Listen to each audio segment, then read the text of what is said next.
Hello friends, स्वागत है आप सभी का हमारे यूट्यूब चैनल हाई फाई महासंग्राम में। दोस्तों, इस वीडियो में बात करेंगे पॉलिटी के इम्पोर्टेंट क्वेश्चन के बारे में डिस्कस करेंगे। दोस्तों, इस वीडियो में हम डिस्कस करेंगे जो यूपी ट्रिपल एस सी का जो पेट एग्ज़ाम है उसके लिए भी इम्पोर्टेंट है, और यूपी बीएड एंट्रेंस एग्ज़ाम है उसके लिए भी इम्पोर्टेंट क्वेश्चन इसमें डिस्कस करेंगे। दोस्तों, इस वीडियो में हम कम से कम 100 इम्पोर्टेंट क्वेश्चन का डिस्कस करेंगे। किसके होंगे? पॉलिटी के। चलिए दोस्तों, देख लेते हैं।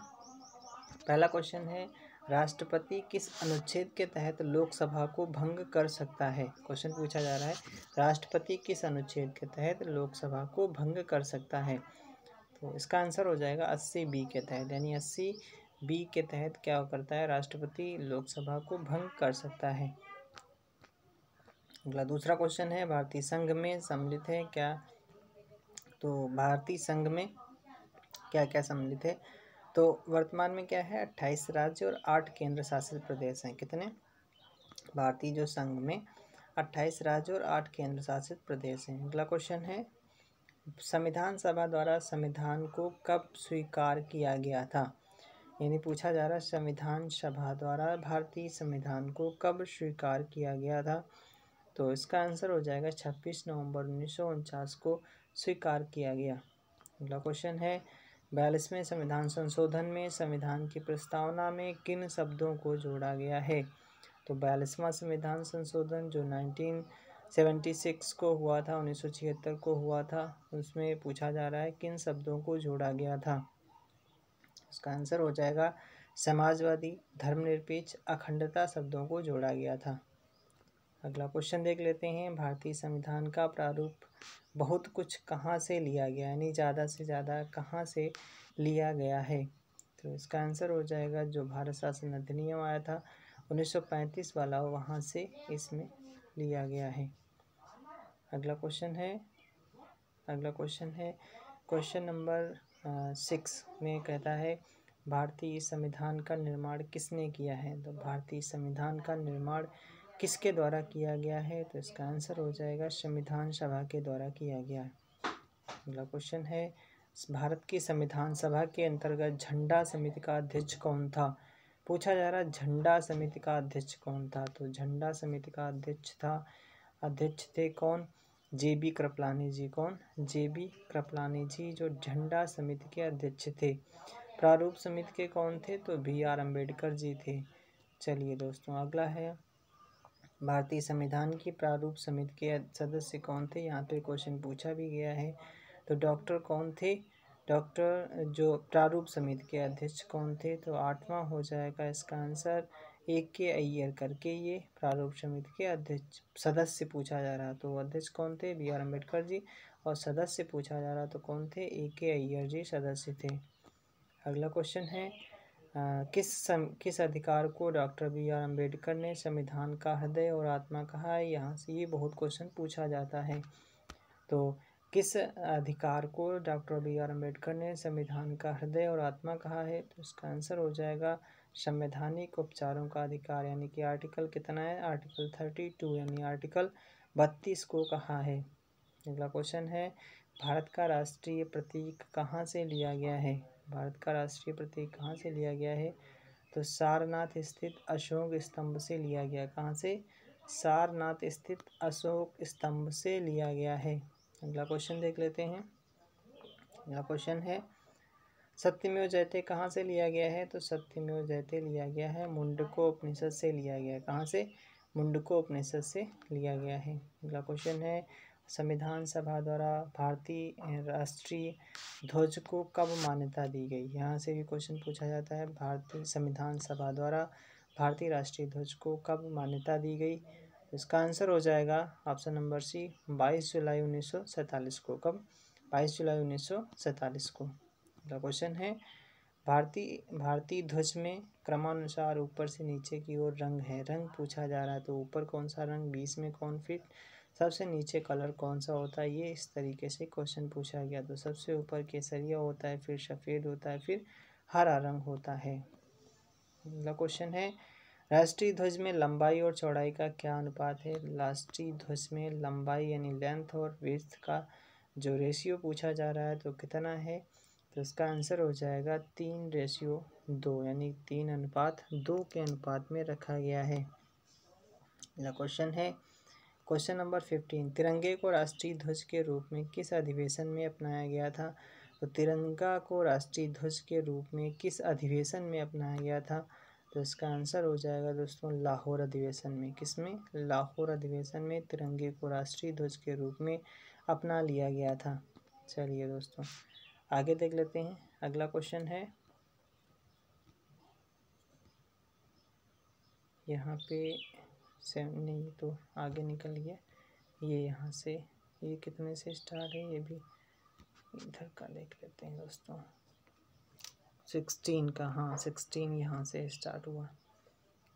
तो भारत में राष्ट्रीय गान प्रथम बार कब गाया गया था? ये क्वेश्चन पूछा जा रहा है। 16 का क्वेश्चन है भारत में जो राष्ट्रीय गान प्रथम बार कब गाया गया था? तो इसका आंसर हो जाएगा कि 27 दिसंबर 1911 को गाया गया था। कब? राष्ट्रीय गान जो था, राष्ट्रगान था, वो प्रथम बार 27 दिसंबर 1911 को गाया गया था।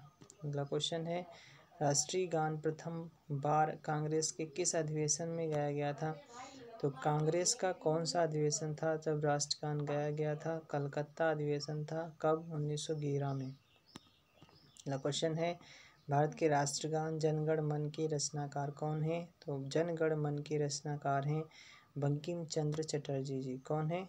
जनगण मन के जो रचनाकार हैं उनका क्या नाम है? रविंद्रनाथ टैगोर जी। वंदे मातरम के कौन है? ये हैं बंकिम चंद्र चटर्जी जी। और इसके कौन है? राष्ट्रगान जनगण मन के कौन है? रविंद्रनाथ टैगोर जी। अगला क्वेश्चन है राष्ट्रीय गीत सर्वप्रथम गाया गया था। राष्ट्रीय गीत कब गाया गया था? ये क्वेश्चन पूछा जा रहा है। तो इसका आंसर हो जाएगा 1986 के कांग्रेस अधिवेशन में। कब गाया गया था? 1986 का जो कांग्रेस का अधिवेशन हुआ था उसी में राष्ट्रीय गीत गाया गया था। अगला क्वेश्चन देख लेते हैं भारत के राष्ट्रगीत वंदे मातरम के रचयिता कौन है? तो वंदे मातरम के रचयिता भी बताया था हमने कौन है? बंकिम चंद्र चट्टोपाध्याय जी हैं। कौन है? 20वां का आंसर हो जाएगा बंकिम चंद्र चट्टोपाध्याय। अगला क्वेश्चन है शक संवत पर आधारित भारत का राष्ट्रीय पंचांग कब अपनाया गया था? यहाँ से भी क्वेश्चन पूछा जाता है। तो ये 22 मार्च 1957 को अपनाया गया था। कब अपनाया गया था? जो भारत का राष्ट्रीय पंचांग अपनाया गया था किस आधार पर? तो शक संवत के आधार पर। कब अपनाया गया था? 22 मार्च 1957 को अपनाया गया था। संपत्ति का अधिकार एक अधिकार है, किस प्रकार का अधिकार है? क्वेश्चन नंबर 22 कहता है संपत्ति का अधिकार एक अधिकार है, किस प्रकार का अधिकार है? तो इसका आंसर हो जाएगा ऑप्शन नंबर डी, एक कानूनी अधिकार। कब? जो 44वां संविधान संशोधन के माध्यम से कानूनी अधिकार बना दिया गया था। अगला क्वेश्चन है भारतीय संविधान में अब कितने मूल अधिकार हैं? तो पहले कितने थे? पहले थे 7, अब कितने हैं? वर्तमान में 6 हैं। कितने? वर्तमान में 6 हैं। अगला क्वेश्चन है प्रेस की स्वतंत्रता किस अधिकार में निहित है? जो प्रेस की स्वतंत्रता कही जाती है वो किस अधिकार में सम्मिलित है या फिर निहित है? तो 24 का आंसर हो जाएगा भाषण स्वतंत्रता, यानी जो बोलने की स्वतंत्रता है उसमें प्रेस की स्वतंत्रता अधिकार निहित है। अगला क्वेश्चन है कि भारतीय संविधान के किस अनुच्छेद के अंतर्गत जम्मू कश्मीर को विशेष स्थिति प्रदान की गई थी? तो अनुच्छेद 370 के तहत। किस अनुच्छेद के तहत? अनुच्छेद 370 के तहत। अगला क्वेश्चन है, अगला क्वेश्चन इधर से देख लेते हैं यहाँ पे। हाँ, अगला क्वेश्चन है कि भारतीय 26 नंबर का है, भारतीय संविधान के कौन से अनुच्छेद में किसी भी रूप से अस्पृश्यता निषेध के लिए प्रावधान है, यानी अनटचेबिलिटी के बारे में बताया गया है? तो अनुच्छेद 17 के में बताया गया। किसमें? अनुच्छेद 17 में कहा गया है।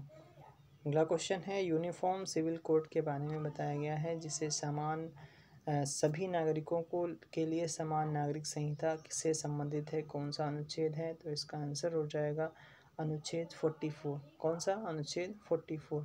अगला क्वेश्चन है भारत का प्रधानमंत्री किसके प्रति उत्तरदायी होता है? तो भारत का जो प्रधानमंत्री होता है वो लोकसभा के प्रति उत्तरदायी होता है। किसके प्रति उत्तरदायी होता है? लोकसभा के प्रति उत्तरदायी होता है। अगला क्वेश्चन है राज्यसभा और लोकसभा में किसी बिल पर समझौता न होने पर मामला सौंपा जाता है, किसे सौंपा जाता है? तो इसका आंसर हो जाएगा ऑप्शन नंबर डी, राज्यसभा एवं लोकसभा की संयुक्त बैठक की जाती है, संयुक्त बैठक की जाती है। अगला क्वेश्चन है, उस देश में संसदीय सरकार अधिक स्थायी है जहाँ पे किस प्रकार की व्यवस्था देख लेते हैं। पहला है राजनीतिक दलों पर प्रतिबंध लगा हुआ है, दो बड़ी पार्टियां हैं, अनेक छोटी छोटी पार्टियां हैं, केवल एक ही मान्यता प्राप्त पार्टी है। तो इसका आंसर हो जाएगा दो बड़ी पार्टियां, वहाँ पे संसदीय सरकार अधिक स्थायी मानी जाती है। अगला क्वेश्चन है, भारतीय संसद के दोनों सदनों के संयुक्त अधिवेशन का सभापतित्व कौन करता है? दोनों सदनों का पूछा जा रहा है, तो दोनों सदनों का जो संयुक्त अधिवेशन कौन लेता है? तो इसका आंसर हो जाएगा लोकसभा के अध्यक्ष सभापतित्व करता है। अगला क्वेश्चन है कि निम्नलिखित में से कौन लोकसभा के प्रथम अध्यक्ष थे? तो लोकसभा के प्रथम अध्यक्ष कौन थे? यहाँ पे क्वेश्चन नंबर 32 कहता है जो उनका नाम है जीवी मावलंकर। क्या नाम है? लोकसभा के प्रथम अध्यक्ष कौन थे? जीवी मावलंकर थे। अगला क्वेश्चन है कि लोकसभा में निर्वाचन के लिए न्यूनतम आयु कितना है? तो लोकसभा में निर्वाचन के लिए जो आयु है न्यूनतम कितना होना चाहिए? 25 वर्ष होना चाहिए। राज्यसभा में कितना होना चाहिए? 30 वर्ष होना चाहिए। अगला क्वेश्चन है कि लोकसभा के चुनाव के लिए कौन अधिसूचना जारी करता है? लोकसभा का चुनाव के लिए कौन अधिसूचना जारी करता है? तो जो मुख्य चुनाव आयुक्त होता है वो अधिसूचना जारी करता है। अगला क्वेश्चन है, लोकसभा में कितने आंग्ल सदस्यों की राष्ट्रपति द्वारा मनोनीत कर सकता है? तो केवल कितने कर सकता है? तो इसका आंसर हो जाएगा कितने कर सकता है? केवल 2 कर सकता है। कितने कर सकता है? 2 कर सकता है। चलिए दोस्तों अगला क्वेश्चन देख लेते हैं। अगला 36 का दोस्तों कैसा लगा सेशन इसमें कमेंट करना। और अगला क्वेश्चन है, लोकसभा की अधिकतम सदस्यों की संख्या कितनी होती है? कितनी होती है ये पूछा जा रहा है। लोकसभा में जो सदस्यों की संख्या अधिकतम कितनी, हाँ पूछा जा रहा है अधिकतम जो सदस्यों की संख्या कितनी होती है, किसमें पूछा जा रहा है? तो लोकसभा में जो अधिकतम संख्या कितनी होती है सदस्यों की, तो इसका आंसर हो जाएगा कितनी होती है? तो ऑप्शन नंबर सी यानी 552 यानी 552 अधिकतम हो सकती है। अगला क्वेश्चन है, राज्यसभा की गणपूर्ति यानी कोरम कुल सदस्य संख्या का कितना भाग होता है? तो इसका आंसर हो जाएगा 1/10। कितना होता है? 1/10 होता है। अगला क्वेश्चन है, राज्यसभा में चुने गए सदस्यों की अधिकतम संख्या कितनी होती है? तो राज्यसभा में चुने गए जो सदस्यों की संख्या अधिकतम कितनी होनी चाहिए? कितनी होनी चाहिए? तो 238 यानी कितनी 238 होनी चाहिए। राज्यसभा में 238 होनी चाहिए। तो क्वेश्चन है, किस राज्य में राष्ट्रपति शासन लागू होने की अधिकतम अवधि, किसी राज्य में राष्ट्रपति जो शासन लागू होने की अधिकतम अवधि कितनी होती है? तो अधिकतम अवधि को बारे में पूछा जा रहा है तो 6 मंथ होती है। कितनी? 6 मंथ होती है। अगला क्वेश्चन है, भारतीय सेनाओं का सर्वोच्च कमांडर कौन होता है? तो सभी को पता है राष्ट्रपति होता है। कौन होता है? राष्ट्रपति होता है। अगला क्वेश्चन है, राष्ट्रपति अपने पद से त्यागपत्र किसको देता है? तो जो राष्ट्रपति होता है वो अपने पद से त्यागपत्र देता है। किसे देता है? उपराष्ट्रपति को देता है। किसे देता है? उपराष्ट्रपति को देता है। अगला क्वेश्चन है 41 का तो हो गया, उपराष्ट्रपति को देता है। 42 का है, भारत का राष्ट्रपति किसकी नियुक्ति नहीं करता है? तो भारत का जो राष्ट्रपति होता है 42 होता है वो उपराष्ट्रपति की नियुक्ति नहीं करता, बाकी सभी की करते हैं। प्रधानमंत्री, राज्यपाल, मुख्य निर्वाचन आयोग सभी की नियुक्ति करता है। अगला क्वेश्चन है, निम्नलिखित में से किस अधिकारी की नियुक्ति राष्ट्रपति करता है? तो किस अधिकारी की नियुक्ति राष्ट्रपति करता है? यानी महान्यायवादी, नियंत्रण महालेखा परीक्षक, निर्वाचन आयुक्त यानी उपयुक्त सभी। तो इसका आंसर हो जाएगा उपयुक्त सभी की नियुक्ति करता है। अगला क्वेश्चन है 44 का, राष्ट्रपति के चुनाव में मतदान में कौन भाग लेते हैं? तो मतदान में कौन भाग लेते हैं? 44 का आंसर हो जाएगा ऑप्शन नंबर डी यानी लोकसभा, राज्यसभा और राज्य विधानसभाओं में तथा केंद्र शासित प्रदेशों के विधानसभाओं के निर्वाचित सदस्य भाग लेते हैं। किसके चुनाव में? राष्ट्रपति के चुनाव में भाग लेते हैं। अगला क्वेश्चन है, भारत के उपराष्ट्रपति का चुनाव कौन करता है? तो भारत का जो उपराष्ट्रपति होता है इसका चुनाव कौन करता है? 45 का क्वेश्चन पूछा जा रहा है, तो इसका हो जाएगा लोकसभा एवं राज्यसभा के सदस्यों द्वारा उपराष्ट्रपति के का निर्वाचन होता है। चलिए दोस्तों, अब आगे देख लेते हैं।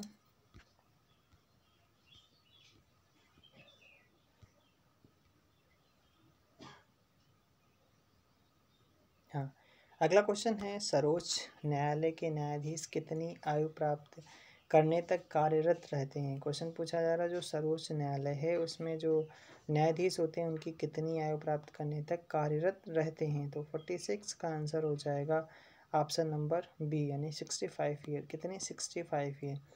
सर्वोच्च न्यायालय की प्रथम महिला न्यायाधीश कौन थी? उनका क्या नाम था? यहाँ से भी क्वेश्चन पूछा जाता है, बहुत बार पूछा गया। तो उनका नाम है फातिमा बीबी। क्या नाम है? फातिमा बीबी। पूछा जा रहा है सर्वोच्च न्यायालय की प्रथम महिला न्यायाधीश कौन थी? तो फातिमा बीबी। अगला क्वेश्चन है, केरल का उच्च न्यायालय कहाँ पे स्थित है? तो केरला का जो उच्च न्यायालय है ये एर्नाकुलम में स्थित है। कहाँ पे? एर्नाकुलम में स्थित है।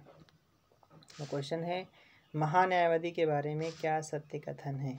वह संसदीय समिति की किसी भी कार्यवाही में भाग ले सकता है, संसद के किसी सदस्य की कार्यवाही में भाग ले सकता है, परंतु उसे मतदान का अधिकार नहीं है। वह संसद को आदेश दे सकता है, और ए और बी दोनों सत्य हैं। तो इसका क्या आंसर हो जाएगा? तो 49 का आंसर हो जाएगा डी, यानी ए और बी दोनों सत्य हैं। वह संसदीय समिति को किसी भी कार्यवाही में भाग ले सकता है, संसद के किसी सदन की कार्यवाही में भाग ले सकता है, परंतु उसे मतदान का अधिकार नहीं है।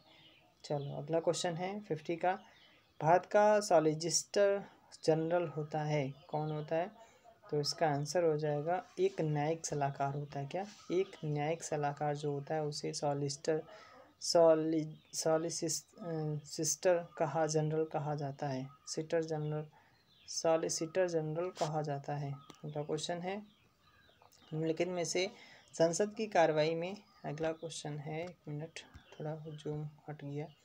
हाँ, क्वेश्चन पूछा जा रहा है कि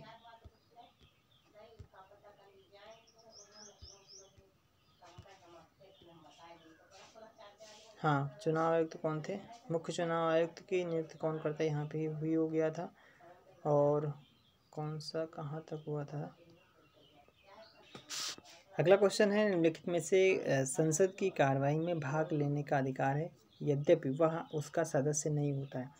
तो इसका आंसर हो जाएगा दोस्तों ऑप्शन नंबर सी, यानी महान्यायवादी जो होता है वो क्या करता है? संसद की कार्रवाई में भाग लेने का अधिकार तो है, लेकिन वह उसका सदस्य नहीं होता है, सदस्य उसका नहीं होता है।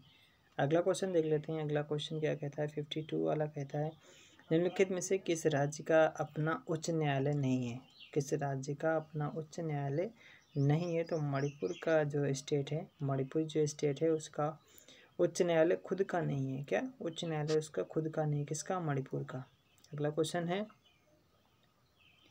भारत के प्रथम चुनाव आयुक्त कौन थे? भारत के प्रथम चुनाव आयुक्त कौन थे? तो 53 का आंसर हो जाएगा सुकुमार सेन। कौन थे? सुकुमार सेन थे। अगला क्वेश्चन है कि मुख्य चुनाव आयुक्त की नियुक्ति कौन करता है? तो मुख्य चुनाव आयुक्त की नियुक्ति करता है, 54 का आंसर हो जाएगा राष्ट्रपति करता है। कौन? राष्ट्रपति के द्वारा की जाती है। किसके द्वारा की जाती है? राष्ट्रपति के द्वारा की जाती है। भारत में प्रथम आम चुनाव कब हुए थे? 55 का आंसर है, 55 का आंसर क्या हो जाएगा? 1951 में। 1951 में प्रथम आम चुनाव हुए थे। अगला क्वेश्चन है, भारत में पंचायती राज कब प्रारंभ हुआ था? तो भारत में पंचायती राज प्रारंभ हुआ था 1959 से प्रारंभ हुआ था। कब स्टार्ट हुआ था? 56 का आंसर हो जाएगा 1959 से स्टार्ट हुआ था। क्या? पंचायती राज स्टार्ट हुआ था। अगला क्वेश्चन है अगला क्वेश्चन है, यहाँ से देख लेते हैं। अगला क्वेश्चन है, भारत के संविधान का 73वां संविधान संशोधन अधिनियम 1952 के पारित किए जाने का कारण क्या था? तो जो मेन कारण क्या था? 57 का जो आंसर हो जाएगा, इसका आंसर हो जाएगा दोस्तों, क्या आंसर हो जाएगा? पंचायती राज को बल प्रदान करना। क्या था? पंचायती राज को बल प्रदान करना। राष्ट्रपति भारतीय संविधान के किस अनुच्छेद के अंतर्गत राष्ट्रीय आपात स्थिति घोषित कर सकता है? यानी जो राष्ट्रपति को अधिकार दिया गया, किस अनुच्छेद के तहत राष्ट्रीय आपातकाल घोषित करने का अधिकार दिया गया है? तो 58 का आंसर हो जाएगा दोस्तों क्या, अनुच्छेद 352 यानी अनुच्छेद 352 के तहत, अनुच्छेद 352 के तहत। तो क्वेश्चन है, भारत सरकार का राष्ट्रपति किसके लिखित सुझाव पर आपातकाल घोषित कर सकता है। तो किसके जो लिखित सुझाव अगर है तो उसके आधार पर आपातकाल की अलाउंस कर सकता है। 59 का आंसर हो जाएगा दोस्तों सी, केंद्रीय मंत्रिमंडल के आधार पर कर सकता है। अगला क्वेश्चन है, संसद की मंजूरी से कितने समय तक राष्ट्रीय आपातकाल प्रभावी रह सकता है। कितने समय तक, अधिक से अधिक 6 महीने तक प्रभावी रह सकता है, प्रभावी रह सकता है। अगला क्वेश्चन है, संविधान में कितने प्रकार के आपातकालों का प्रावधान है। तो सभी को पता है कितने प्रकार के, 3 प्रकारों का प्रावधान है। भारतीय संविधान के किस अनुच्छेद ने संसद को संविधान में संशोधन करने की शक्ति प्रदान की गई है। तो इसका आंसर हो जाएगा क्या, अनुच्छेद 368 के तहत, 368 के तहत। अगला क्वेश्चन है, भारत के संविधान के अनुसार राज्य की विधानसभा में सदस्यों की संख्या के लिए जो विहित सीमा है, कितनी सीमा है, इसको पूछा जा रहा है। तो इसका आंसर हो जाएगा 63 का आंसर हो जाएगा 500, अधिकतम कितना, 500 सदस्य। अगला क्वेश्चन है, भारतीय संविधान के अनुसार संघ की कार्यपालिका शक्ति किसमें निहित होती है। जो संघ की कार्यपालिका शक्ति होती है किसमें निहित होती है। तो किसमें निहित होती है, राष्ट्रपति में, राष्ट्रपति में निहित होती है। अगला क्वेश्चन है, उपराष्ट्रपति के निर्वाचन मंडल में शामिल है कौन कौन शामिल होता है। तो उपराष्ट्रपति का जो निर्वाचन मंडल होता है, निर्वाचक मंडल होता है, उसमें कौन कौन शामिल होता है। तो राज्यसभा एवं लोकसभा के सदस्य शामिल होते हैं। अगला क्वेश्चन है, राष्ट्रपति राज्यसभा में कितने सदस्यों को नामित कर सकता है। तो कितने सदस्यों को मनोनीत कर सकता है, कितने सदस्यों को राष्ट्रपति के द्वारा मनोनीत किया जाता है या मनोनीत कर सकता है। तो इसका आंसर हो जाएगा 12, कितने, 12 सदस्यों को।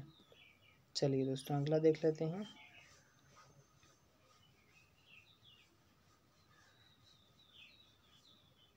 अगला क्वेश्चन है, भारतीय संसद के ऊपरी सदन को क्या कहा जाता है। तो भारतीय संसद के ऊपरी सदन को क्या कहा जाता है। तो ऊपरी सदन को या फिर उच्च सदन को क्या कहा जाता है, ये क्वेश्चन पूछा जा रहा है। क्वेश्चन पूछा जा रहा है, भारतीय संसद के ऊपरी सदन को क्या कहा जाता है। तो इसका आंसर हो जाएगा दोस्तों, क्या कहा जाता है। तो ये कहा जाता है राज्यसभा कहा जाता है। क्या कहा जाता है, राज्यसभा कहा जाता है।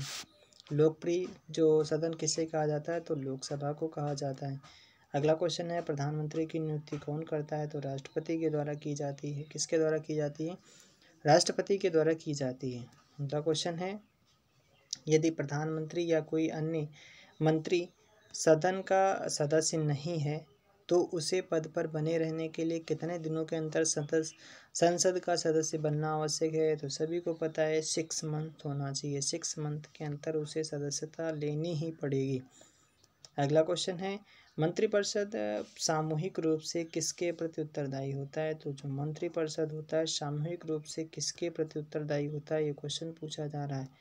क्या क्वेश्चन पूछा जा रहा है, जो मंत्रिपरिषद होता है वो सामूहिक रूप से किसके प्रति उत्तरदायी होता है। तो लोकसभा के प्रति उत्तरदायी होता है। अगला क्वेश्चन है, लोकसभा की अधिकतम संख्या हो सकती है कितनी। तो अभी बताया था 552 हो सकती है।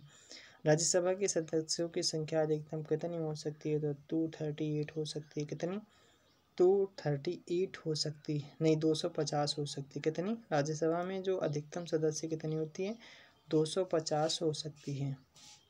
अगला क्वेश्चन है कि 73 का, किसी विधेयक को धन विधेयक के रूप में कौन प्रमाणित करता है। तो धन विधेयक के रूप में केवल कौन प्रमाणित करता है। तो इसका आंसर हो जाएगा लोकसभा अध्यक्ष। कौन करता है, लोकसभा अध्यक्ष, इसका आंसर हो जाएगा। केंद्र सरकार का प्रथम विधि अधिकारी कौन होता है। तो प्रथम विधि अधिकारी कौन होता है।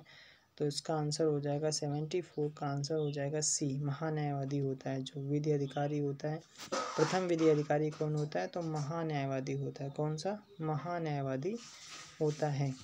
अगला क्वेश्चन है, संघ राज्य क्षेत्रों का प्रशासन कौन चलाता है। जो संघ राज्य क्षेत्र होते हैं वहाँ पे कौन प्रशासन चलाता है। 75 का आंसर हो जाएगा, राष्ट्रपति द्वारा नियुक्त प्रशासक जो होते हैं वो क्या करते हैं, संघ राज्य क्षेत्रों का प्रशासन चलाते हैं। अगला क्वेश्चन है 76 का, भारत के प्रथम राष्ट्रपति कौन थे? जो तो सभी को पता है। प्रथम राष्ट्रपति कौन थे? तो ये इनका नाम था, भारत के जो प्रथम राष्ट्रपति थे इनका नाम था डॉक्टर राजेंद्र प्रसाद। क्या नाम था? डॉक्टर राजेंद्र प्रसाद। 76 का आंसर क्या हो जाएगा? डॉक्टर राजेंद्र प्रसाद। 77 का क्या आंसर हो जाएगा? तो ये हो जाएगा 77 का, स्वतंत्र भारत के पहले गवर्नर जनरल कौन थे? तो इनका नाम है चक्रवर्ती सी राजगोपालाचारी। कौन थे? चक्रवर्ती सी राजगोपालाचारी इनका नाम था। चलिए दोस्तों अगला क्वेश्चन देख लेते हैं। अगला क्वेश्चन है दोस्तों, अगला क्वेश्चन पूछा जाना है, स्वतंत्र भारत के प्रथम प्रधानमंत्री कौन थे? क्वेश्चन पूछा रहा है स्वतंत्र भारत के प्रथम प्रधानमंत्री कौन थे? तो इसका आंसर हो जाएगा, सभी को पता है, तो सिंपल सा है, कोई ज़्यादा वो नहीं टफ नहीं है, तो जवाहरलाल नेहरू थे। कौन? पीटी नेहरू थे। अगला क्वेश्चन है, अगला क्वेश्चन पूछा जा रहा है कि राष्ट्रपति द्वारा लोकसभा तथा राज्यसभा में मनोनीत किए जाने वाले, एक मिनट थोड़ा, मनोनीत किए जाने वाले जो सदस्य होते हैं लोकसभा और राज्यसभा में, तो मनोनीत किए जाने सदस्यों की संख्या क्रमशः कितनी होती है? तो जो अगला इसका आंसर हो जाएगा 2 और 12 होती है, यानी जो लोकसभा में 2 और राज्यसभा में कितने 12 सदस्य राष्ट्रपति के द्वारा मनोनीत किए जाते हैं। अगला क्वेश्चन है, लोकसभा एवं राज्यसभा के 2 अधिवेशनों के बीच अधिकतम कितने समय का अंतर होना चाहिए? ये तो होना चाहिए, तो इसका आंसर हो जाएगा कितना, यानी होना चाहिए, अंतर कितना होना चाहिए? तो इसका आंसर हो जाएगा दोस्तों 6 मंथ का जो अंतर होना चाहिए। अगला क्वेश्चन है, राज्य की कार्यपालिका का प्रमुख कौन होता है? जो राज्य होता है उसकी कार्यपालिका का प्रमुख कौन होता है? तो इसका आंसर हो जाएगा दोस्तों राज्यपाल होता है। कौन होता है? राज्यपाल होता है। अगला क्वेश्चन है, संविधान के अनुसार विधानसभा के सदस्यों की अधिकतम संख्या कितनी होती है? तो संविधान के अनुसार विधानसभा के सदस्यों की अधिकतम संख्या कितनी होती है? किसमें पूछा जा रहा है? विधानसभा, विधानसभा के बारे में पूछा जा रहा है, तो कितने से होती है? तो इसका हो जाएगा अधिकतम 500, अधिकतम 500 होती है। अगला क्वेश्चन है 83 क्वेश्चन पूछा जा रहा है कि वर्तमान में भारत में कुल कितने राज्यों में विधान परिषदें विद्यमान हैं? यहाँ से क्वेश्चन पूछा जा रहा है, तो इसका हो जाएगा ऑप्शन नंबर डी, यानी कि 6 हैं। कितनी? 6 विधान परिषदें हैं। अगला क्वेश्चन है, राज्य का मंत्रिमंडल सामूहिक रूप से किसके प्रति उत्तरदायी होता है? जो राज्य होता है, तो राज्य का सामूहिक जो मंत्रिमंडल सामूहिक रूप से किसके प्रति उत्तरदायी होता है? तो इसका आंसर हो जाएगा विधानसभा के प्रति। किसके प्रति? विधानसभा के प्रति उत्तरदायी होता है। विधानसभा के वर्ष में कम से कम कितने अधिवेशन होने अनिवार्य है? ये क्वेश्चन पूछा जा रहा है। जो विधानसभा होती है उसमें एक वर्ष में कम से कम कितने अधिवेशन कंपलसरी होने चाहिए? तो कितने? 2 अधिवेशन कंपलसरी होने चाहिए ही चाहिए। चलिए दोस्तों अगला क्वेश्चन देख लेते हैं। अगला क्वेश्चन है, किस राज्य में विधानसभा सदस्यों की संख्या सर्वाधिक है? तो सभी को पता है उत्तर प्रदेश, उत्तर प्रदेश में विधानसभा सदस्यों की संख्या सर्वाधिक है। अगला क्वेश्चन है, जम्मू कश्मीर राज्य को किस अनुच्छेद के तहत? तो सभी को पता है अनुच्छेद 370 के तहत। भारत का नियंत्रक एवं महालेखा परीक्षक किसके द्वारा नियुक्त किया जाता है? तो किसके द्वारा नियुक्त किया जाता है दोस्तों? तो इसका आंसर हो जाएगा राष्ट्रपति के द्वारा। किसके द्वारा? राष्ट्रपति के द्वारा। भारत का उच्चतम न्यायालय कहाँ पे अवस्थित है? तो उच्चतम न्यायालय पूछा जा रहा है, तो कहाँ पे स्थित है? तो इसका आंसर हो जाएगा दोस्तों कहाँ पे? नई दिल्ली में स्थित है। कहाँ पे? नई दिल्ली में स्थित है। अगला क्वेश्चन देख लेते हैं। अगला क्वेश्चन है, भारत के सर्वोच्च न्यायालय में न्यायाधीशों की संख्या कुल कितनी है? कुल संख्या पूछी जा रही है किसमें? सर्वोच्च न्यायालय में। किसकी पूछी जा रही है? न्यायाधीशों की। तो न्यायाधीशों की कुल संख्या कितनी है? 31 है। अगला क्वेश्चन है, सर्वोच्च न्यायालय के मुख्य न्यायाधीश की नियुक्ति कौन करता है?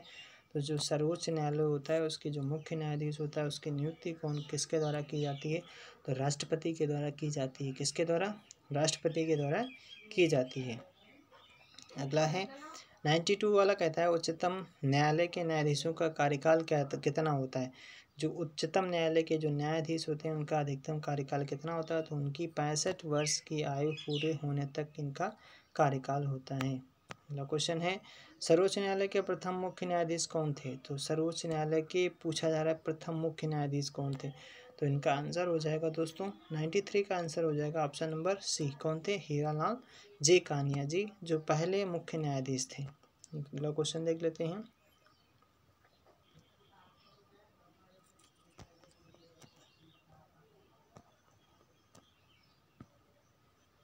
अगला क्वेश्चन है, भारत में वर्तमान में उच्च न्यायालयों की संख्या कुल कितनी है? उच्च न्यायालय की संख्या पूछी जा रही है। तो उच्च न्यायालय की जो संख्या है कितनी है? 24। कितनी? 24 है। अगला है, उच्च न्यायालय के मुख्य न्यायाधीश की नियुक्ति कौन करता है? तो उच्च न्यायालय के जो मुख्य न्यायाधीश हैं, कितने मुख्य न्यायाधीशों की नियुक्ति कौन करता है? तो इसका आंसर हो जाएगा, कौन करता है? राष्ट्रपति द्वारा की जाती है। 96 का है, उच्च न्यायालय के न्यायाधीशों के कार्यकाल की सीमा कितनी होती है? जो उच्च न्यायालय होते हैं उनके जो न्यायाधीश होते हैं इनके कार्यकाल की सीमा कितनी होती है? तो 96 का हो जाएगा, अपनी उम्र के 62 वर्ष पूरे होने तक होती है उच्च न्यायालय के न्यायाधीशों की। अगला क्वेश्चन है, निम्नलिखित में से किस उच्च न्यायालय की अधिकारिता सर्वाधिक क्षेत्रों पर है? यानी किस उच्च न्यायालय की अधिकारिता सर्वाधिक क्षेत्रों पर है? तो इसका आंसर हो जाएगा सी, गुवाहाटी। गुवाहाटी का उच्च न्यायालय जो है उसकी अधिकारिता सर्वाधिक क्षेत्रों पर है। अगला क्वेश्चन है, किस उच्च न्यायालय में सर्वाधिक संख्या में न्यायाधीश कार्यरत हैं? किस उच्च न्यायालय में सर्वाधिक संख्या किसकी है? न्यायाधीश कार्यरत हैं। तो इसका आंसर हो जाएगा option number B, Allahabad. Allahabad का नाम बदलकर अब क्या कर दिया गया? प्रयागराज कर दिया गया। संविधान के किस अनुच्छेद के द्वारा राष्ट्रपति को सर्वोच्च न्यायालय से परामर्श मांगने का अधिकार है? तो इसका हो जाएगा आंसर दोस्तों क्या? 143 के तहत। कितने? 143 के तहत। अगला क्वेश्चन है 100 नंबर का है, लास्ट क्वेश्चन है, राज्यों में राष्ट्रपति शासन की अधिकतम अवधि कितनी है? तो सभी को पता है कितनी होती है। तो इसका हो जाएगा 3 वर्ष। राज्यों में जो राष्ट्रपति शासन की अधिकतम अवधि कितनी होती है? 3 वर्ष होती है। चलिए दोस्तों, आज के लिए इतना ही। Thank you, thanks for watching, all the best. कैसा लगा सेशन दोस्तों? लाइक करें, शेयर करें, कमेंट करें। और अगर आपने हमारे प्रीवियस वीडियो नहीं देखे तो हमारे चैनल पर जाकर के यूपी बीएड एंट्रेंस एग्जाम और UP triple S C PET exam के लिए वीडियो पढ़ें, प्लेलिस्ट पढ़ी देख सकते हैं। Thank you, thanks for watching, all the best.